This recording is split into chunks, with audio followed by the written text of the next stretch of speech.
welcome back to YouTube channel again. So in this YouTube video, we will guide you through the process of fixing the issue of SteelSeries Sonar not detecting your headset.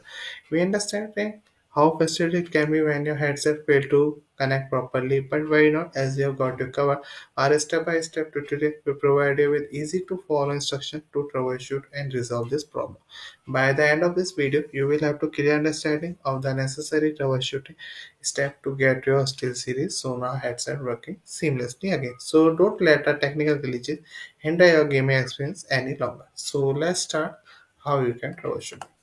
Now here the first solution, we have to check default devices in Windows. So right click on the speaker icon in the system tray and select open sound setting. So in the sound setting window, you go to the more sound setting and then locate the Sonar device in the list of playback devices. So right click on the Sonar device and select set as default device. So in solution 2, we have to configure playback setting in SteelSeries GT. So firstly, we have to SteelSeries GT software on your computer open, then navigate to the Sonar option.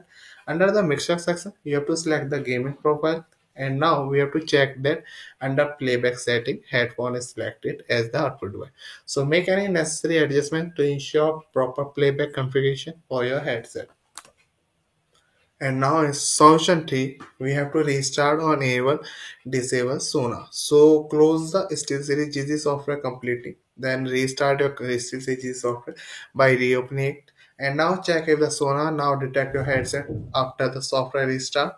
In the SteelSeries GG software, locate the Sonar feature, disable the Sonar feature by toggling it off, then wait for a few seconds and then re-enable the Sonar feature by toggling it back on. So check if your headset is now being detected by the Sonar.